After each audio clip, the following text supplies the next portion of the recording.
मुख्यमंत्री नीतीश कुमार कई दिनों से बीमार चल रहे थे। स्वस्थ होने के बाद आज कैबिनेट की बैठक बुलाई थी। मुख्य सचिवालय स्थित कैबिनेट कक्ष में आयोजित बैठक में कई महत्वपूर्ण एजेंडों पर मुहर लगी है। आज की बैठक में कुल 23 प्रस्तावों पर मुहर लगी है। बिहार में इलेक्ट्रिक वाहन एवं इलेक्ट्रिक वाहनों के चार्जिंग स्टेशन स्थापित करने के लिए प्रोत्साहित करने की योजना है। इसके लिए बिहार इलेक्ट्रिक वाहन नीति 2023 को स्वीकृति दी गई है। बिहार के 6 प्रमुख नगर पटना, मुजफ्फरपुर, गया, भागलपुर, दरभंगा और पूर्णिया के लिए 400 इलेक्ट्रिक बसों की स्वीकृति दी गई है।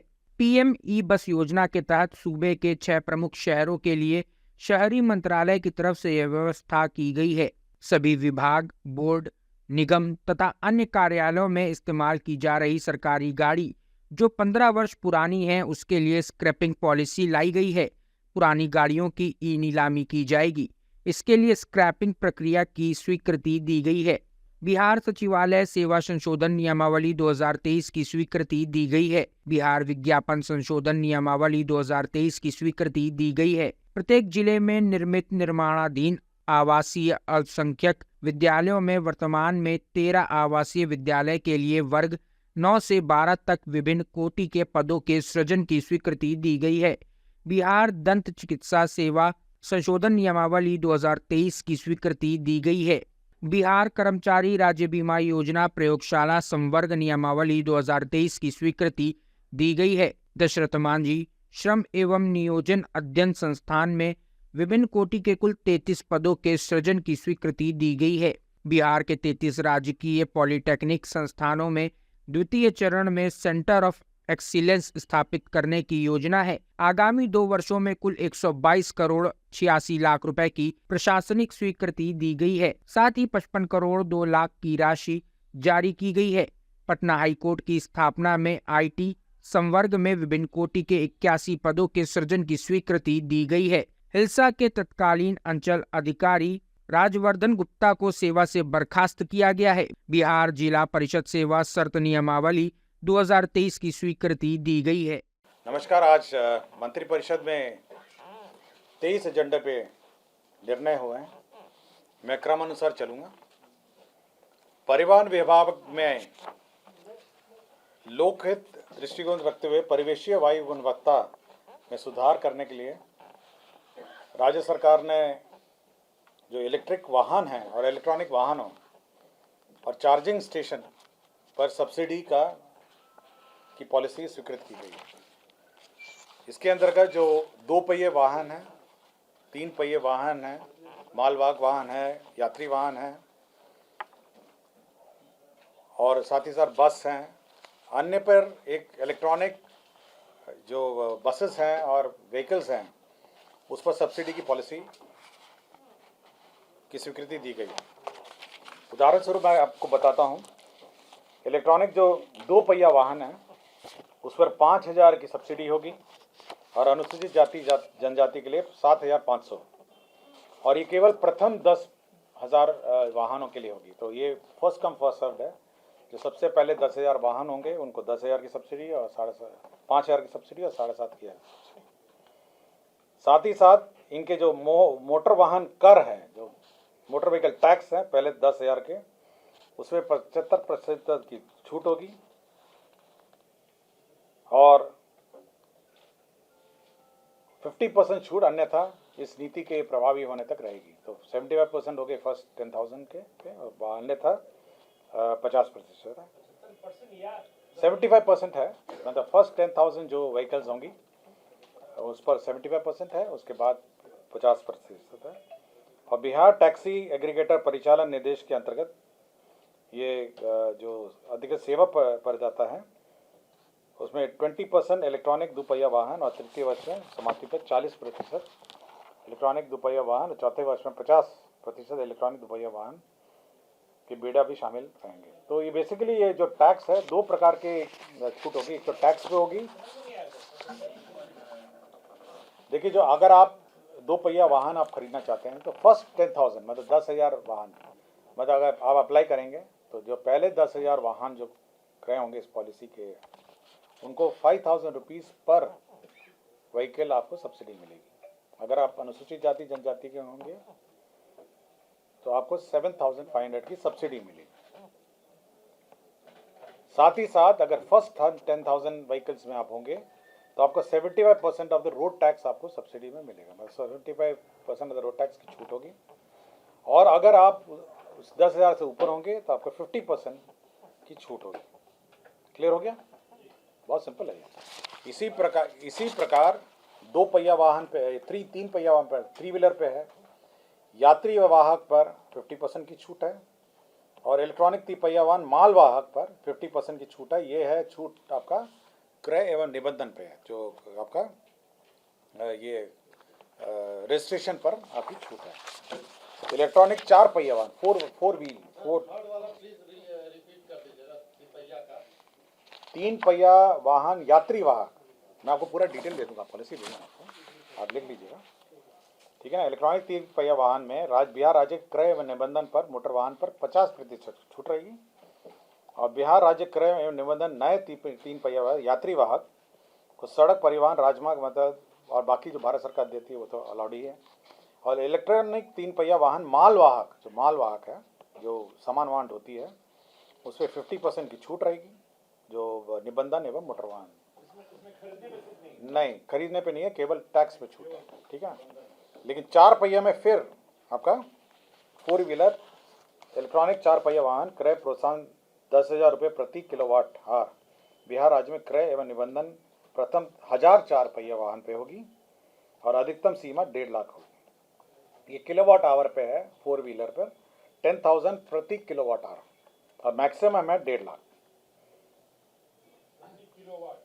हाँ, 1,500, ये 1.5 लाख है अनुसूचित जाति जनजाति के लिए, और 1.25 लाख है अन्य जातियों के लिए। क्लियर हो गया अपना? प्रति किलोवाट है 10,000, और प्रथम 1,000 व्हीकल, फर्स्ट 1,000 व्हीकल पे है। SC/ST के लिए 1.5 लाख, और अन्य जाति के लिए 1,25,000, और फर्स्ट 1,000 व्हीकल के लिए 75% टैक्स की छूट है। मैं पूरी नीति आपको बता दूंगा। साथ ही साथ इसमें आपके चार्जिंग स्टेशन की भी पॉलिसी है, विभिन्न चार्जिंग स्टेशंस की, और साथ ही साथ जो राज्य सरकार के जो संस्थाएं हैं वह भी चार्जिंग स्टेशन लगाएगी। उसके लिए भी 136 है प्रथम 3 वर्ष के लिए, उसके बाद अगले 2 वर्ष में 141। कौन कौन कितने चार्जिंग स्टेशन लगाएंगे इसका भी निर्धारण है। मैं पूरी पॉलिसी की क्या डिटेल आपको दे दूंगा, आप जिसको भी देखना हो देख सकते हैं। तो इसमें व्हीकल क्रय का भी है, चार्जिंग स्टेशन का भी है, सबका आपका प्रोत्साहन है, ताकि इस राज्य में इलेक्ट्रिक वाहन चल सके। दूसरा है कि ये ये केंद्र जिस दिन से नोटिफाई होगी इसकी, आज कैबिनेट हुआ है, कल नोटिफाई कर, कल से होगी। बिहार के 6 प्रमुख नगर पटना, मुजफ्फरपुर, गया, भागलपुर, दरभंगा एवं पूर्णिया में 400 इलेक्ट्रिक बसों की व्यवस्था हेतु प्रधानमंत्री ई बस सेवा योजना की स्वीकृति दी गई है। ये 60-40 मतलब 60% भारत सरकार इसमें वहन करेगी, और 40% बिहार सरकार वहन करेगी। और इसमें मुख्य रूप से इलेक्ट्रॉनिक बस अधिप्राप्त पटना में 150 बस, भागलपुर, दरभंगा, गया, मुजफ्फरपुर, पूर्णिया में 50-50 बसें होंगी, और ये 400 बसेस इसमें होगा।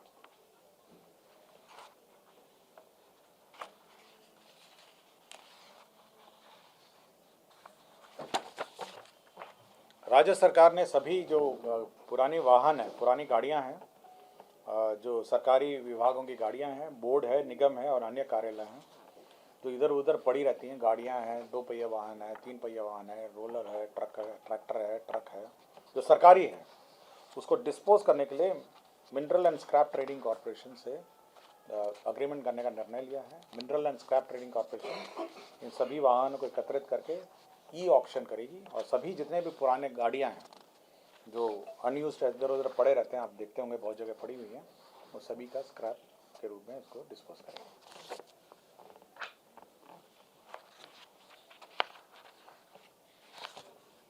Bihar state power transmission company, ये 5वां एजेंडा है। इसमें खगोल दीघा संचलन लाइन है, के अंडरग्राउंड 132 केवीए एक्सएल एलपीई केबल भाग को मोनोपोल के द्वारा ओवरहेड संरचना लाइन में परिवर्तित करने एवं HTLS कंडक्टर के द्वारा रिकंडक्टिंग है। तो बेसिकली जो हम लोग का खगोल लाइन है उसको स्ट्रेंथनिंग करने के लिए राज्य सरकार ने 103.328 करोड़ की योजना स्वीकृत की है। खगोल का जो ट्रांसमिशन लाइन है जो पटना को सप्लाई करती है उसके लिए ये दी गई है। छठा एजेंडा है Bihar state power transmission company limited संरचना प्रणाली, इसको भी स्ट्रेंथनिंग का है। लखीसराय जिला अंतर्गत 400 केवीए लखीसराय पावर ग्रिड 220, 132 और 33 केवीए का जो पावर ग्रिड लाइन है उसको स्ट्रेंथनिंग करना है। और साथ ही साथ लास्ट मीटिंग में आपको याद होगा हम लोगों ने सोलर ग्रिड और सोलर पावर प्लांट उस इलाके में सैंक्शन किया था, तो उसको इवैक्यूएशन जो पावर वहाँ से इवैक्यूएट होगी उसमें भी ये मदद करेगी। 100 करोड़ 33,60,000 रुपये की योजना है। ठीक है, तो बेसिकली 2 पावर लाइंस है जिसको स्ट्रेंथनिंग का करने लिया। 2 योजना ये 7 और 8 है। ये पश्चिम चंपारण जिला मुख्यालय में जो बेतिया में जो ये बन रहा था, मतलब क्षमता प्रेक्षागृह जो ऑडिटोरियम बन रहा था उसका रिवाइज्ड एस्टीमेट आया है 47 करोड़ 91,35,000। तो रिवाइज्ड एस्टीमेट आया है पश्चिम चंपारण का। और पूर्वी चंपारण का भी सेम 2000 क्षमता का जो एस्टीमेट है, जो ऑडिटोरियम है 47 करोड़ 70,20,000, वो भी 2 रिवाइज्ड एस्टीमेट बस सैंक्शन है। नए नहीं है, कल रिवाइज्ड है। क्या हुआ? हाँ, रिवाइज्ड है, रिवाइज्ड एस्टीमेट है। 4119 पहले था 2431, फिर आया 4119 और उसका 4791। क्लियर हो गया? ये है आपका, मैंने बताया पश्चिम चंपारण का। क्लियर हो गया आपको? पश्चिम चंपारण में 2431 था, उसका 4119 हुआ और उसके बाद 4791। ठीक है ना, लाख में करोड़ में कर लीजिए इसको। ठीक है। पूर्वी चंपारण का था 24.41 करोड़, उसके बाद 41.22 करोड़ और अब 47.77 करोड़, तो 3 आ गया। क्लियर हो गया आपको? बिहार जिला परिषद सेवा शर्त नियमावली 2023 की स्वीकृति दी गई है। आपको पता होगा जिला परिषद में जिला अभियंता रहते हैं, असिस्टेंट इंजीनियर रहते हैं, इंजीनियर रहते हैं, सभी स्टाफ रहते हैं। तो उनकी नियुक्ति और उनकी सेवा शर्तें अब निर्धारित की गई है और इसी की सेवा नियमावली कैबिनेट ने स्वीकृत की है। जिला परिषद के जो स्टाफ हैं ये सब का, उनका प्रमोशन कैसा होगा, अपॉइंटमेंट कैसा होगा, यही सब आपका अप्रूव किया। ठीक है। एक राजवर्धन गुप्ता हैं, तत्कालीन अंचल अधिकारी हिलसा नालंदा, ये 10,000 रुपये घूस लेते हुए इनको डिसमिस किया गया है। माननीय उच्च न्यायालय पटना में स्थापना में IT संवर्ग के विभिन्न कोटि के 81 पदों का सृजन किया है। तो IT जो इंफॉर्मेशन टेक्नोलॉजी माननीय उच्च न्यायालय में जो काडर है उसके लिए 81 पद स्वीकृत किए गए। ये विज्ञान एवं प्रौद्योगिकी विभाग का प्रस्ताव था। सुशासन के कार्यक्रम 2020 और 25 में जितने भी हमारे राजकीय पॉलिटेक्निक संस्था हैं उसमें आपको याद होगा कि सेंटर फॉर एक्सेलेंस आपके IIT पटना के साथ एग्रीमेंट हुआ है। तो उसी में जो internet of things, artificial intelligence, 3D printing, robotics, industrial automation, electric vehicle, drone technology, transformer निर्माण, मरम्मती, ऑप्टिकल फाइबर, इनमें जो ट्रेनिंग की गुणवत्ता बढ़ाने के लिए कुल 33 राजकीय पॉलिटेक्निक है। तो 33 राजकीय पॉलिटेक्निक में ये सब कोर्सेज होंगे। मैं फिर से पढ़ देता हूँ। इंटरनेट ऑफ थिंग्स है, आर्टिफिशियल इंटेलिजेंस है, 3D प्रिंटिंग है, रोबोटिक्स है, इंडस्ट्रियल ऑटोमेशन है, इलेक्ट्रिक व्हीकल है, ड्रोन टेक्नोलॉजी है, ट्रांसफार्मर निर्माण एवं मरम्मती है और ऑप्टिकल फाइबर है। इसमें 122.86 करोड़ का व्यय होगा। 122.86 करोड़ का 33 ITI में पॉलिटेक्निक संस्था में व्यय होगा।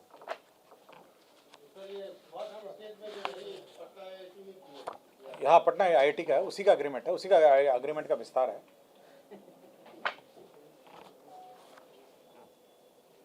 श्रम संसाधन विभाग अंतर्गत बिहार राज्य श्रम कल्याण समिति के विभिन्न कोटि के 93 पदों में को विभिन्न कोटि के कुल 72 पदों को प्रत्यार्पित कर 33 नए पद सृजन है। ये दशरथ मांझी श्रम एवं नियोजन संस्था है। ये आपके एयरपोर्ट के पास ये संस्था एस्टैब्लिश्ड है और ये श्रम संसाधन विभाग की है। दशरथ मांझी श्रम एवं नियोजन अध्ययन संस्था, तो जो लेबर से रिलेटेड रिसर्च है। तो 93 पद उसके में से 72 पद सरेंडर किए गए हैं और 33 नए पद का सृजन हुआ।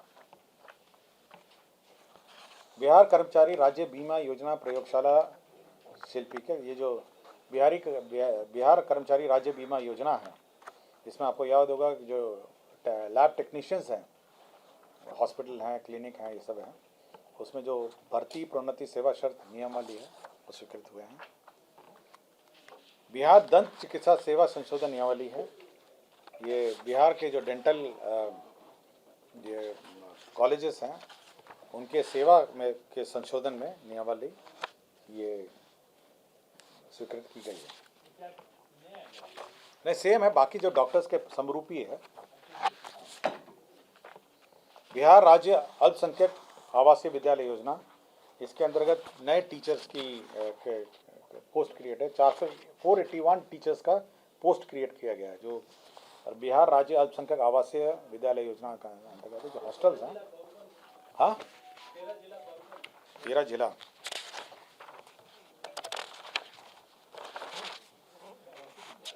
आवासीय विद्यालय है ना, क्या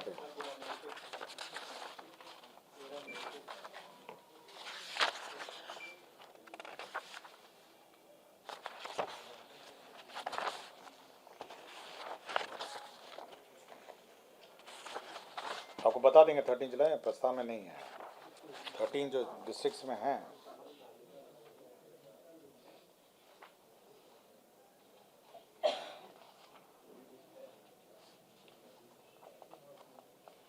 तेरह का तो नाम नहीं है, बाकियों का है कुछ है। वर्तमान में दरभंगा, किशनगंज, मधुबनी, पूर्णिया जिले में अल्पसंख्यक आवासीय विद्यालय का निर्माण की स्वीकृति प्रदान की गई है। 2 जिले दरभंगा एवं किशनगंज जिले में कार्य पूर्ण अनुद्घाटन किया जा चुका है, लेकिन 13 जिले का हम आपको सूचित उपलब्ध कराते हैं। अंकेक्षक निदेशालय है वित्त विभाग में, उसमें नया काडर का सेवा शर्त और भर्ती एवं सेवा शर्त नियमावली स्वीकृत की गई। अभी अंकेक्षक निदेशालय का अपना काडर नहीं था, तो उसी में जो कार्यालय में लिपिक हैं, लिपिक के संवर्ग है, ये सब क्लर्क ग्रेड के स्वीकृत किए गए। विज्ञान एवं प्रौद्योगिकी के 2 अन्य पद सृजन के प्रस्ताव थे। एक तो था फिजिकल एजुकेशन, जो टीचर है, पीटी वाले जो टीचर्स हैं, जिसमें 61 पदों का सृजन हुआ जो फिजिकल एजुकेशन का। ये राजकीय पॉलिटेक्निक और राजकीय महिला पॉलिटेक्निक में 61 पदों का सृजन हुआ है। और साथ ही साथ दूसरा एक प्रस्ताव था जिसमें पूर्व में सृजित ये लाइब्रेरियन का है। ये आपके पुस्तकालय अध्यक्ष हैं 76, वरीय पुस्तकालय अध्यक्ष के 8 हैं, अर्थात 84 पदों के सृजन तथा पुस्तकालय अध्यक्ष पद के पूर्व के सृजित 43 पद से कुल 26 पदों का प्रत्यार्पण और 17 पदों का पुनर्गठन है। बेसिकली लाइब्रेरियन का जो उनका काडर है, जो राजकीय पॉलिटेक्निक या राजकीय महिला पॉलिटेक्निक है, उसमें लाइब्रेरियन का काडर का पुनर्गठन किया गया। बिहार सचिवालय सेवा संशोधन नियमावली 2023, आपको ये याद होगा कि बिहार सचिवालय सेवा अधिनियम 2000 जो अभी रिसेंटली 23 इनैक्टमेंट जो एक्ट है वो नोटिफाई हुआ था। अब सहायक लोग सहायक प्रशाखा पदाधिकारी के रूप में कहलाए जाएंगे। तो ये एक मेजर जो जितने भी इस राज्य के सहायक हैं, अब वो सहायक प्रशाखा पदाधिकारी के रूप में कहना जाएंगे। इसके लिए एक्ट में संशोधन इसी आगामी पिछले जो असेंबली सेशन में ये स्वीकृत एक्ट हुआ था, उसी का रूल है। ये स्वास्थ्य विभाग का है, जो आपको याद होगा मुजफ्फरपुर में आपके होमी भाभा कैंसर अस्पताल एवं अनुसंधान केंद्र मुजफ्फरपुर है, वहाँ पे ये जो कैंसर का ट्रीटमेंट चल रहा है।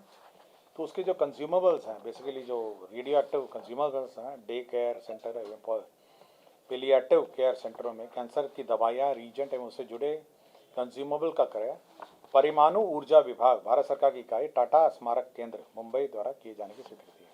तो ये सब रेडियो एक्टिव मटीरियल रहते हैं जो कंज्यूमर्स और अन्य होता है, तो उसका क्रय जो है ये भारत सरकार का जो सेंटर है, न्यूक्लियर सेंटर है कंज्यूमेबल परमाणु ऊर्जा विभाग भारत सरकार की इकाई टाटा स्मारक केंद्र मुंबई, वहाँ से क्रय की स्वीकृति दी। दूसरा है सूचना एवं जनसंपर्क विभाग, बिहार विज्ञापन नियमावली 2016 की कंडिका 4/715 में संशोधन का प्रस्ताव है। तो ये केवल अंग्रेजी अखबार आज हैं तो उनके लिए खुशखबरी है, जिसमें जो लिमिट है, हिंदी समाचार पत्रों की विक्रेता संख्या कम से कम 60,000 होनी चाहिए, अंग्रेजी समाचार की 40,000 होनी चाहिए और उर्दू की 25,000 होनी चाहिए और पत्रिकाओं की संख्या 25,000 होनी चाहिए। तो अंग्रेजी अखबार जो है 40,000 होने के कारण यहाँ पे तो एक भी हिंदुस्तान टाइम्स और टाइम्स ऑफ इंडिया और कौन है जो अंग्रेजी अखबार है उनको ये नहीं मिलता है, और कठिनाई हो रही है। तो इसीलिए अब उसी में संशोधन किया गया है और अब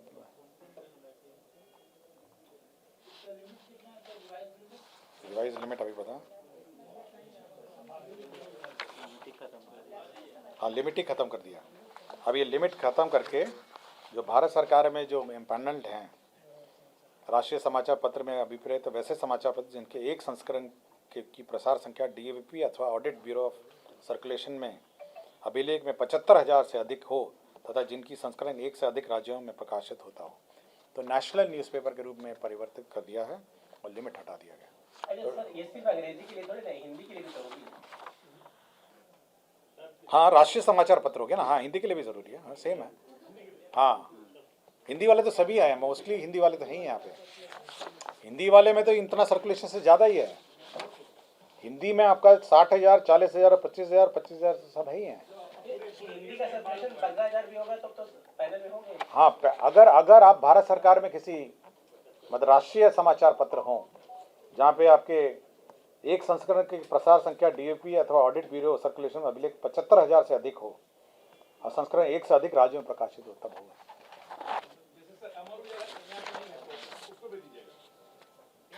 कौन सा? अगर वो राष्ट्रीय समाचार पत्र के रूप में माना जाएगा तब। मैं आपको डिटेल दे दूंगा, आपको जो प्रस्ताव का एग्जैक्ट टेक्स्ट दे दूंगा, आप पढ़ लीजिएगा।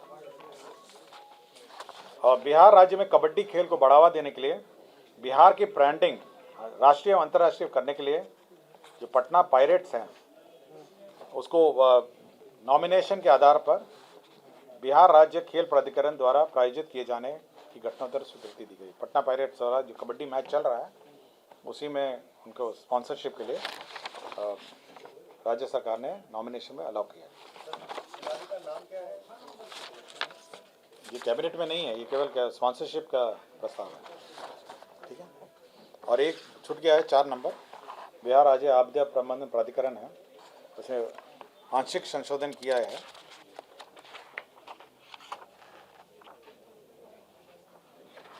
ठीक है, धन्यवाद। अगर आपको हमारा वीडियो पसंद आया हो तो इसे लाइक करें, सब्सक्राइब करें और साथ ही बेल आइकन दबाना ना भूलें।